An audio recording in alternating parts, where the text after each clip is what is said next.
When a locked mahogany box is unearthed from Windsor's private archives, palace aides freeze in disbelief. Inside lies what appears to be Queen Elizabeth II's final diary. Its ink faded, yet its message unmistakable. Catherine must rule, not Camilla. The revelation sends shockwaves through Buckingham Palace and reignites old rivalries. How could the late Queen, revered for her discretion, leave behind words capable of shattering the monarchy's fragile balance? Before we go deeper into what this really means for the royal family, make sure to subscribe so you don't miss a single update. It began as a routine inspection of archival materials, ledgers, correspondences, and long-forgotten royal documents meant for cataloguing. But as the archivists brushed dust from the polished mahogany box marked only with the royal cipher ER, something felt different. The weight of it was too deliberate, too personal. When they pried it open, a hush fell over the room. There it was, an aged leather-bound journal, its edges frayed, its pages bearing the elegant, unmistakable handwriting of the late Queen. The first few entries were ordinary reflections, notes on state matters, and observations about family. But at the very end, the ink shifted, the tone deepened, and those 6 words stared back like a haunting echo from beyond the grave. Within minutes, the discovery was sealed under strict orders. Palace aides whispered that no one outside the archival wing was to be informed yet. The box was taken to a restricted chamber, and communication lines were shut down for protocol. Yet, in a place where silence is currency, word travels fast. A rumour spread among the staff that the Queen's final entry had named Catherine, the Princess of Wales, as the rightful figure to carry her legacy forward, bypassing Camilla entirely. The mere suggestion was enough to send tremors through the royal hierarchy. Behind gilded doors, senior courtiers scrambled to confirm whether it was authentic. One veteran aide, said to have served the Queen for more than 4 decades, couldn't contain the emotional weight of what they'd seen. In quiet confidence, they revealed to a trusted insider that the entry was real, handwritten, and sealed in the Queen's personal ink, an act she reserved only for matters of profound importance. The words, the aide claimed, were not advice, but conviction. For those who revered Elizabeth's measured restraint, this diary felt like a thunderbolt. The late Queen had always balanced her personal sentiments against the sanctity of duty, but now it seemed she had spoken from her soul. And in doing so, she had placed Catherine, the quiet cornerstone of the modern monarchy, at the centre of a storm no one saw coming. Meanwhile, Camilla's circle moved swiftly. Public relations advisors were summoned in hushed tones, and phone calls flickered between royal offices late into the night. The phrase, "Catherine must rule," was already slipping through palace walls, like smoke untraceable, yet impossible to contain. For Camilla, the implication was not just symbolic, it was existential. After decades spent clawing her way from scandal to sovereignty, this single diary threatened to undo everything. Inside the palace, tension grew so thick that even long-serving staff avoided eye contact in corridors. Every nod, every whisper carried the same unspoken fear. Had Queen Elizabeth left behind a message that could redefine the royal future? No one dared to answer aloud. But beneath the hush, alliances began to form, loyalties quietly tested. Those close to Catherine maintained their silence, while those aligned with Camilla braced for impact. The box was locked away once more, sealed under royal order, but secrets have a way of breathing even through vaults of steel and marble. The discovery had already taken on a life of its own, and those 6 words, "Catherine must rule, not Camilla," would not stay buried for long. But before the world can process this stunning revelation, whispers emerge that the diary was never meant to be seen because its contents rewrite royal destiny itself.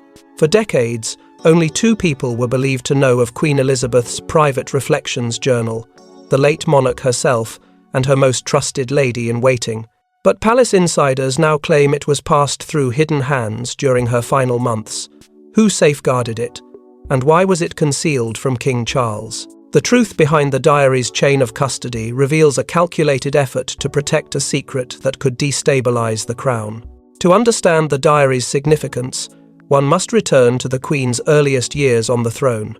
From the beginning, Elizabeth was a meticulous chronicler of her thoughts, a woman who believed that leadership required not just action, but reflection. Every major decision, every loss, every doubt found its way onto the delicate cream pages of her private journals. Yet among the many volumes that filled her study, one was different. Bound in deep burgundy leather and sealed with her personal crest, it was known only to a select few as the Reflections Journal, a collection of thoughts she never intended for public eyes. Unlike her formal state diaries, this one was written in a subtle code, a blend of metaphors, initials, and phrases that only her closest aides could interpret. Those who served her longest knew that this was where the monarch sought moral clarity in times of turmoil. And in those final years, as her health waned and the weight of succession pressed upon her, the entries became more personal, more urgent. She began to question not just the institution she had upheld all her life, but the character of those who would inherit it. Sources claim that during her last summer at Balmoral, away from the court's watchful eyes, the Queen kept the journal close by. While advisors focused on her health and constitutional duties, she focused on what truly mattered: her family's legacy. It was there, amid the solitude of Scotland, that she finalized what would later become the most controversial entry of her reign. The diary, according to insiders, was discreetly relocated by her longtime confidant, her lady-in-waiting, who feared its contents might cause unrest if discovered too soon. That decision, though made in loyalty, would ignite one of the greatest royal mysteries in modern history. After the Queen's passing, the journal's fate rested in a single pair of hands. The aide who had served her faithfully for over 50 years reportedly received private instructions.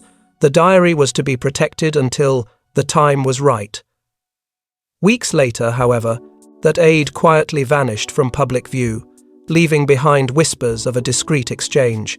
Some say the journal was handed to a trusted historian renowned for documenting royal archives, an individual chosen not for position but for integrity. Others insist it was meant to remain hidden forever, buried within the palace's secret collections. But truth has a way of escaping confinement.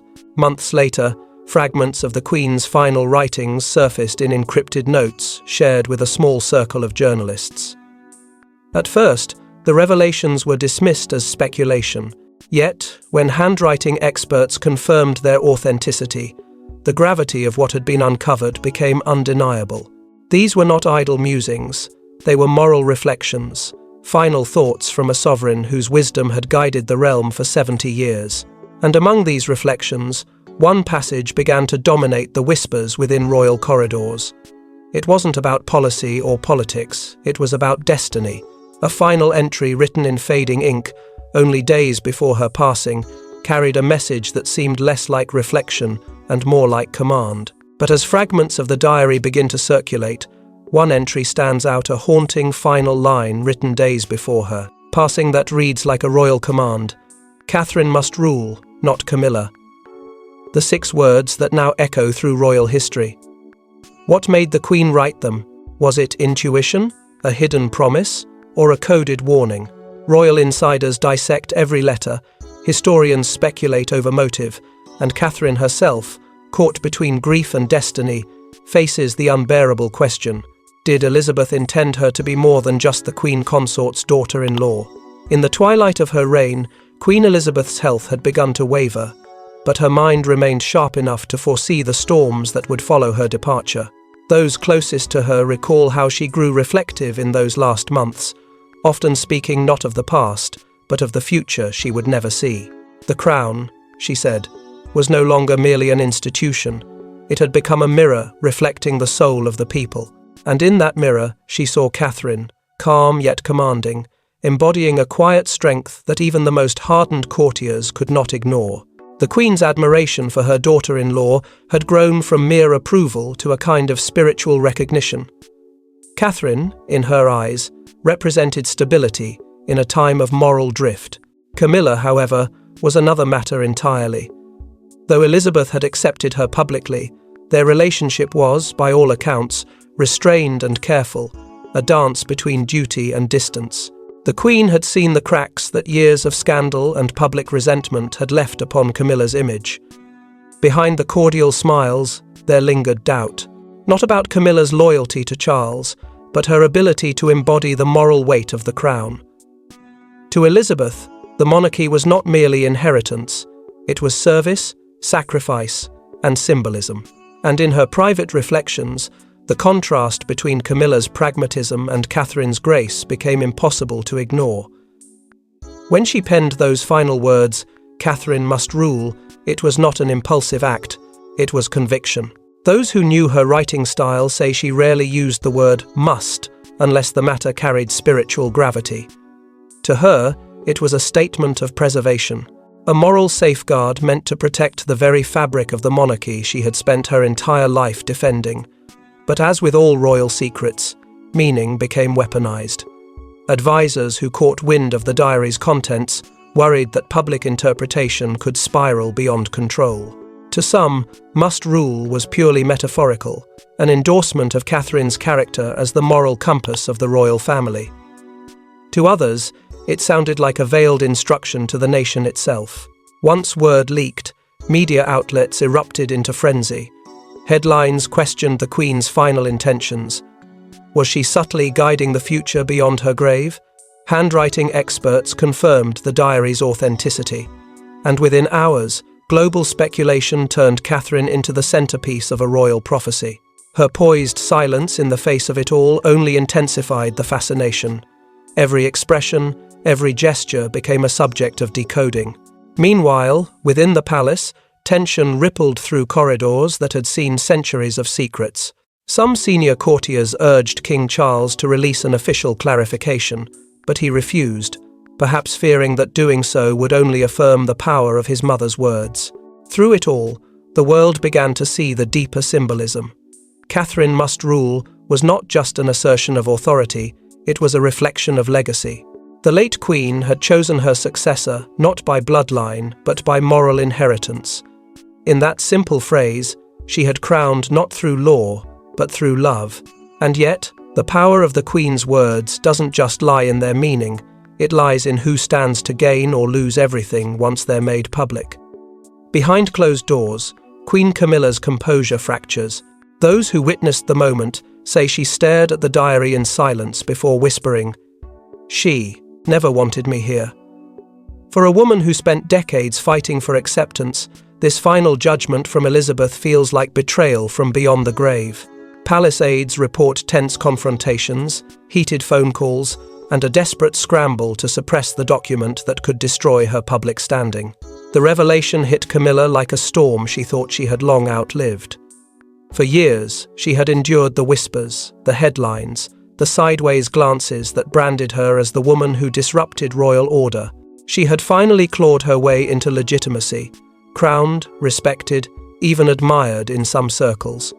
And now, with a single line from Elizabeth's diary, that fragile respect was collapsing once more. Her disbelief quickly turned into fury.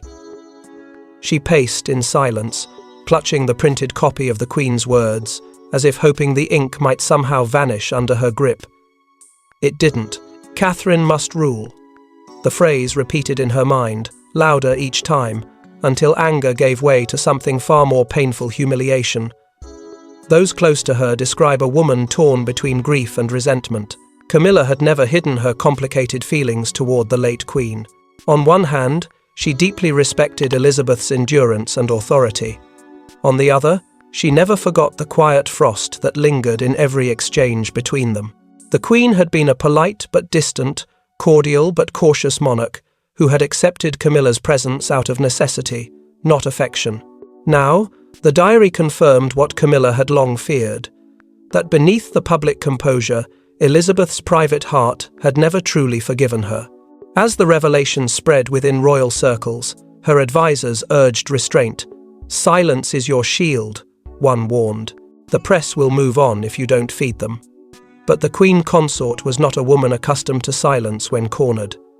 Behind the scenes, frantic calls were made to trusted allies in the communications office. The strategy was clear: deny, distract, and discredit. Yet, no amount of spin could erase the power of Elizabeth's handwriting or the reverence with which the public still viewed her. Every attempt to suppress the story only made it grow. Meanwhile, King Charles found himself in an impossible position. As a husband, he wanted to defend the woman who had stood by him through scandal and exile. As sovereign, he could not publicly contradict the moral authority of his late mother. The tension between love and duty stretched him thin. Witnesses say he spent long hours in his study at Clarence House, poring over reports, his face marked by exhaustion and quiet despair. The diary had become more than just a relic. It was a weapon capable of piercing the heart of his reign. In one particularly tense late-night meeting, Charles, Camilla, and senior aides gathered to devise a plan. The goal was to contain the crisis, as one official phrased it, but no matter how carefully they plotted, the cracks kept widening. Each advisor feared leaks, each statement fueled speculation. Camilla, once the master of discretion, now felt cornered in her own palace. She began to see shadows of betrayal everywhere in press statements, in glances, even in the growing silence between her and Charles. The diary wasn't just haunting her, it was isolating her, and as she fought to maintain her dignity, one truth became clear. The harder they tried to bury Elizabeth's final words, the louder they echoed across Britain.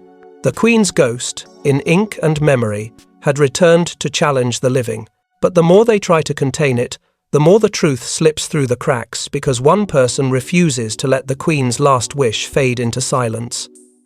When the palace falls silent, Anne breaks ranks. The Princess Royal, long known for her blunt honesty, refuses to let her mother's words be buried. Insiders say Anne believes Elizabeth's final message was not a whim but a deliberate declaration.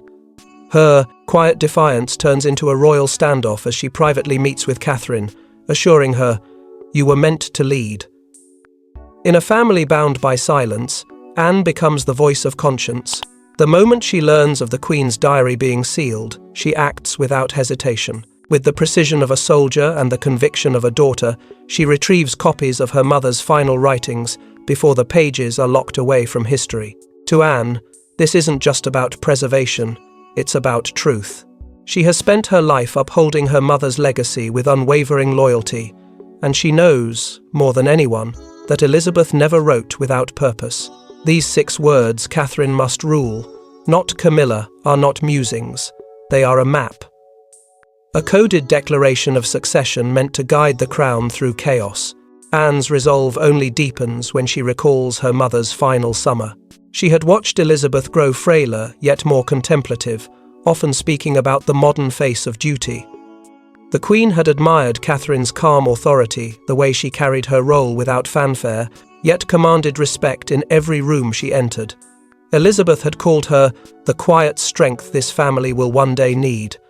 Those words now echo in Anne's mind, aligning perfectly with the diary's revelation. To ignore them would be to betray the woman who raised her, the monarch who shaped her sense of duty. Determined to act, Anne arranges a discreet meeting at Sandringham. Away from advisors, aides, and whispers, she and Catherine sit together for the first time since the scandal broke. For Catherine, the weight of the Queen's words feels unbearable. Grief has left her fragile, unsure of whether she deserves the faith placed upon her. But Anne's tone leaves no room for doubt. She speaks as a soldier, not a sister-in-law. "My mother saw something in you," she says firmly. "Not because you were married to William, but because you understand what the mother's crown truly means: service, not power." Catherine listens in silence, her composure masking the emotion rising within her. For a brief moment, she glimpses what Elizabeth might have seen. Not just a consort, but a future monarch in spirit. Meanwhile, tension brews between Anne and her brother. Anne's interference deeply unsettles Charles, already burdened by the growing storm. Their private exchanges grow sharp, laced with frustration and unspoken grief. He pleads for restraint, urging her to protect the unity their mother valued above all. But Anne refuses to bend. "Unity without truth," she tells him, "is just silence in disguise." Her conviction only strengthens when she learns that palace officials are considering a public statement to neutralize the diary's meaning. She sees it as a betrayal of her mother's intent and vows to ensure that Elizabeth's voice isn't drowned out by politics. As weeks pass, Anne's quiet defiance begins to ripple beyond palace walls. Journalists notice her subtle, cryptic remarks during public engagements. "The truth," she says at one charity event, "has a way of outlasting those who try to bury it."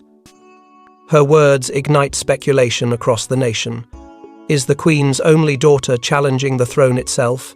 The public begins to sense what the palace fears most: a fracture within the House of Windsor, one rooted not in scandal, but in principle. And though Anne never seeks the spotlight, her actions spark something larger, a moral awakening inside the royal institution. Behind the polished statements and official portraits, one woman has chosen loyalty to truth over loyalty to protocol. Her stance, bold and unwavering, transforms her from the monarchy's quiet enforcer into its unexpected reformer. But Catherine, still mourning, struggles with the burden placed upon her shoulders until a single symbolic gesture changes everything. Rather than speak, Catherine acts. In her next public appearance, she wears the Queen's favourite sapphire brooch, the same one Elizabeth wore during her last Christmas speech. To the press, it's elegance. To the insiders, it's acknowledgement. Her silence becomes her statement, her composure her weapon. For the first time, even Camilla realises, this quiet woman may now command the spirit of the monarchy itself. In the aftermath of Anne's defiance, the palace finds itself at a crossroads. But Catherine remains still calm, distant, unreadable. While advisors scramble to manage public perception, she refuses to issue statements or denials. To her, words would only dilute the weight of what's unfolding. Behind her serene expression lies a battle few can see. Duty pulls her one way, humility another. She had never sought power, never imagined herself the center of such prophecy. Yet, she cannot ignore the undeniable pull of her late grandmother-in-law's words. They are not merely a message, they are a calling. Her silence begins to speak louder than any declaration. Every public engagement becomes a moment of quiet symbolism. The sapphire brooch she wears during a children's charity visit sends ripples across Britain. It is no coincidence the very brooch the Queen wore during her last Christmas broadcast, a moment remembered for its message of faith, unity, and endurance. To the public, Catherine's choice is seen as tribute. To those within the palace, it is far more. It is an affirmation of a graceful yet unmistakable alignment with Elizabeth's legacy. The act, subtle yet seismic, ignites a frenzy that no royal spokesperson can contain. Inside palace walls, the communications office spirals into chaos. Every headline contrasts Catherine's rise with Camilla's decline. Public sympathy surges toward the Princess of Wales, portrayed as the rightful spiritual heir to the late Queen's moral authority. Commentators hail her as the embodiment of quiet strength, the very quality that once defined Elizabeth's reign. Yet behind closed doors, tension festers. The bond between Catherine and William, once unshakable, now feels tested. William, torn between loyalty to his father and the growing inevitability of his wife's ascension in public esteem, struggles to find balance. Their private conversations grow more intense, often ending in silence that mirrors the walls around them. Catherine senses the weight of the nation's eyes upon her. Every movement, every expression, every word or lack thereof is scrutinized. Yet she carries herself with that same quiet discipline that first earned the Queen's admiration. The more the press speculates, the more composed she appears. It is as though she understands that the monarchy's future depends not on who shouts the loudest, but who endures with grace. Through her restraint, she does something no statement could achieve.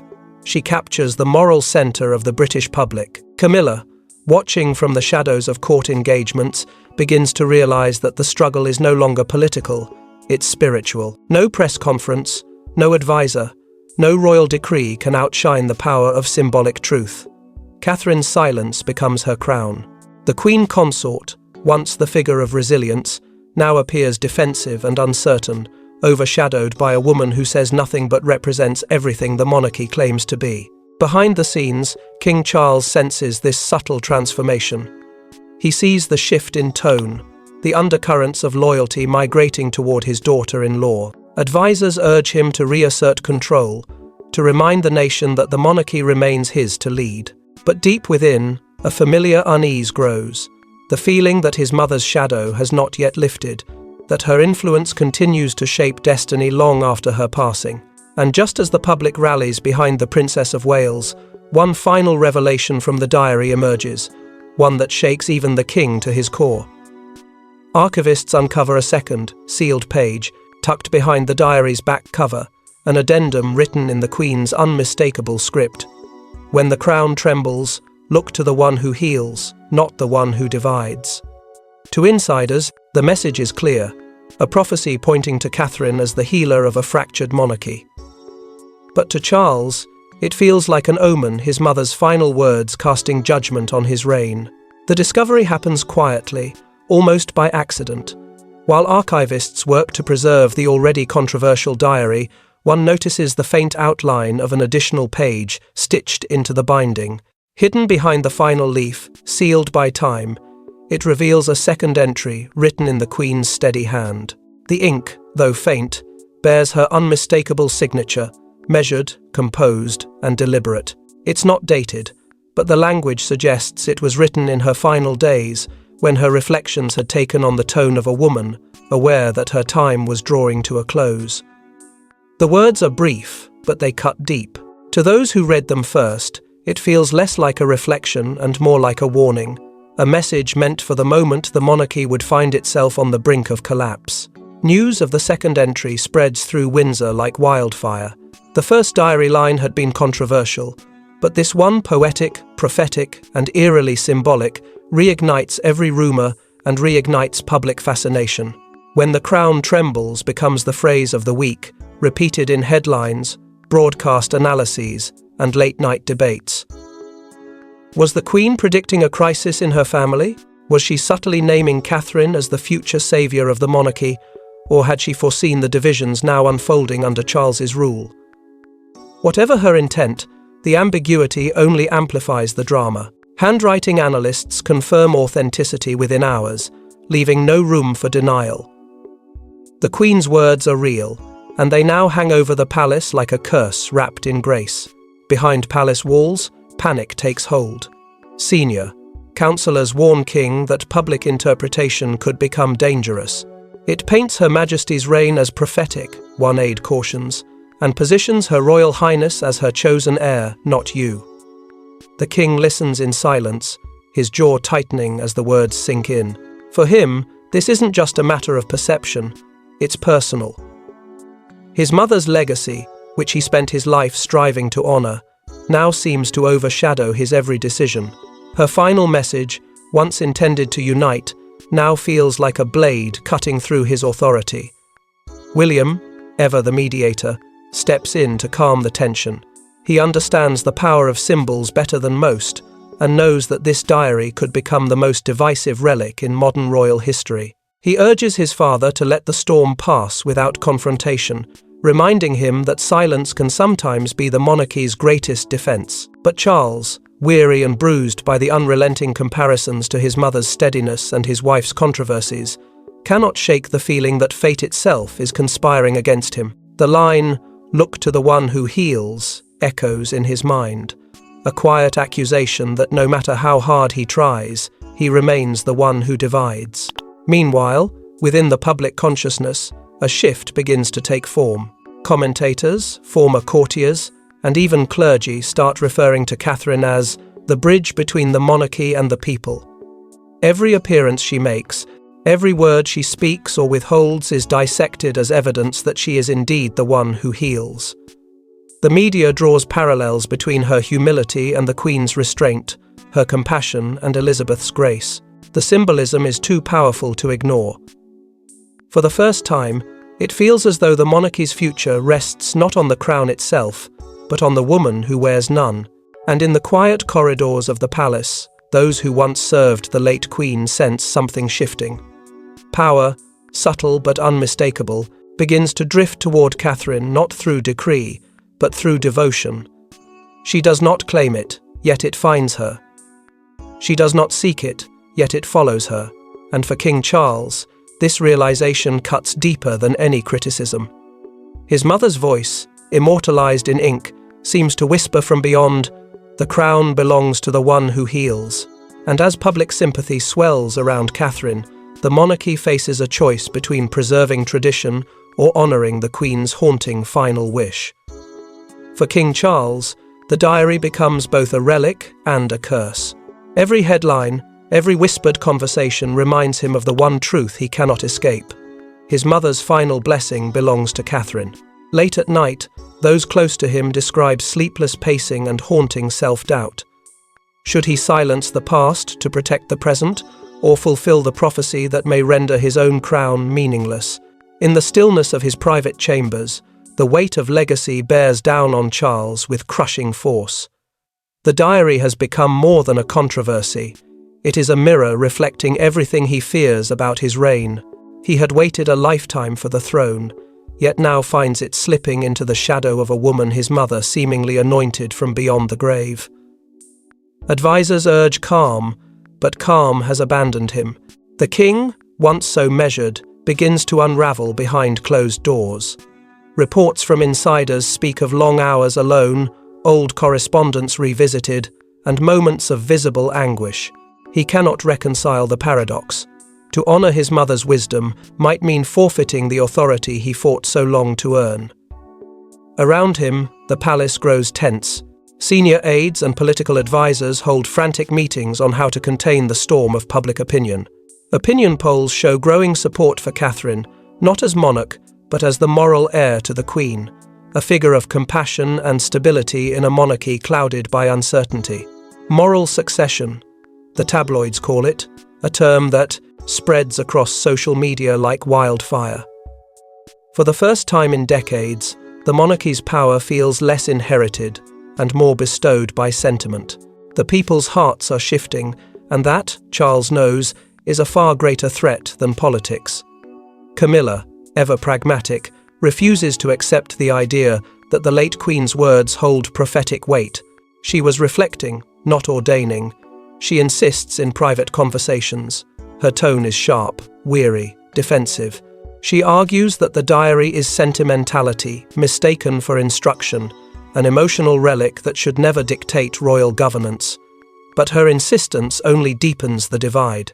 Each time she speaks, the king sees not reassurance, but resistance. Camilla wants control. Catherine, on the other hand, has not uttered a word, and somehow, silence speaks louder. William becomes the unspoken bridge between father and wife. His loyalty to both is tested like never before. Privately, he pleads with his father to let the matter rest, to trust that time will cool the fires of speculation. Yet his quiet support for Catherine is unmistakable. In every public engagement, his eyes follow her, his gestures mirror hers. Together, they project unity and grace qualities the Queen herself once embodied. To the public, it looks less like a partnership and more like a torch being passed. Behind palace walls, fractures widen. What was once confined to whispers now seeps into the press. Anonymous sources speak of divisions at the top. Former courtiers hint at tensions unseen since Diana's era. Parliamentarians debate the role of the monarchy in modern Britain, while online forums echo with phrases like Elizabeth's choice and the Crown's conscience. The institution that once prided itself on secrecy is now exposed to the world's gaze, its vulnerability laid bare. For Charles, the humiliation cuts deep. His own mother's words have been weaponized against him, turning his reign into a moral question, rather than a constitutional fact. He wonders whether his mother foresaw this, whether her final act was meant as guidance or as a test. Each night, he returns to the diary, tracing his mother's words with trembling fingers, as though searching for hidden meaning between the lines. "Look to the one who heals," she had written, and every time he reads it, he sees Catherine. But kings are not made to surrender, and Charles knows that history will remember his choice, not the Queen's prophecy. As dawn breaks over a restless Britain, he understands that silence can no longer shield him. A decision must be made: to suppress the legacy that haunts him, or to embrace it and risk losing everything he's built. And as the tension reaches its breaking point, the palace finally takes a step that will determine the monarchy's future once and for all. Weeks later, Catherine steps onto the Buckingham balcony beside Charles, not as a shadow, but as the face of a renewed monarchy. The palace announces a new royal initiative called the Elizabeth Legacy, placing Catherine at its helm. It's a quiet yet powerful acknowledgement. The late Queen's wish lives on. In every gesture, in every act of grace, Catherine embodies the ruler Elizabeth envisioned as the woman destined to guide the crown's future. The air within the royal household feels different now, lighter, yet deeply aware of the transformation that has taken place. After weeks of turmoil, suspicion, and whispered prophecy, the monarchy emerges not fractured, but redefined. The public ceremony that unfolds at Buckingham Palace is more than a display of royal unity. It is a carefully orchestrated moment of healing. Catherine's presence at the centre of it all feels symbolic, even redemptive. The crowd gathered below doesn't see a princess standing beside her father-in-law. They see the continuation of a legacy that began with Elizabeth herself. And though no one speaks it aloud, the truth is clear. The Queen's wish has been quietly, but unmistakably, fulfilled. In the months that follow, the new initiative, the Elizabeth Legacy, becomes the cornerstone of this reborn monarchy. Catherine assumes leadership of programs aimed at education, mental health, and environmental preservation, each one echoing causes the late Queen held dear. Her influence begins to extend far beyond the palace walls, inspiring a new generation that views her not as a figurehead, but as a moral compass. Foreign leaders take notice. Charities flourish under her patronage, and for the first time in years, public trust in the royal family begins to rise again. It feels as though Elizabeth's steady hand has returned only now through Catherine's grace. King Charles, ever watchful, begins to subtly adjust his own role. His public appearances become fewer, his speeches more reflective. Advisors interpret this as a natural evolution of a monarch, allowing the next generation to emerge. But those close to him know it is something deeper. It is acceptance. The man who once struggled with his mother's ghost now finds solace in honouring her vision. Catherine, rather than overshadowing him, becomes his strength. She restores to the monarchy what scandal and time had eroded: dignity. And though Charles continues to rule in title, the world begins to see the future written clearly in his daughter-in-law's calm composure. Camilla remains ever present, though noticeably subdued. She performs her duties with poise, but insiders note the subtle change. The once confident queen consort now lingers quietly in the background, her influence waning in the face of Catherine's quiet ascendancy. Her public remarks are supportive, her smile gracious, yet behind the scenes, she understands the inevitable truth. The legacy she once sought to shape is no longer hers to control. History, in its unyielding rhythm, has chosen its heroine, and Camilla, perhaps for the first time, accepts that some destinies cannot be rewritten. Princess Anne, ever the realist, watches the transformation unfold with quiet satisfaction. The daughter who once defied royal convention now sees her mother's final wish honoured not through decree, but through action. For Anne, this is not victory, it is vindication. The promise she made to protect her mother's words, to ensure they would not fade into obscurity, has been kept. And as she stands beside Catherine during the first royal event under the Elizabeth Legacy, the two women share an unspoken understanding. The crown's truest strength lies not in its titles, but in its character. As the ceremony concludes, the Queen's diary is returned to Windsor's vault, sealed in glass and gold. The world is told it will remain untouched for 100 years, a symbolic gesture of closure. Yet for those who lived through its revelation, the echoes of its words will never fade. Catherine must rule, not Camilla, Elizabeth had written. And though the crown may not have changed hands, the spirit of her message has shaped the monarchy's rebirth. And as the cameras fade and the crowds cheer, one question remains: what other secrets might still lie hidden within the Queen's remaining pages? Thanks for watching. Don't forget to like and subscribe, and we will see you in the next one.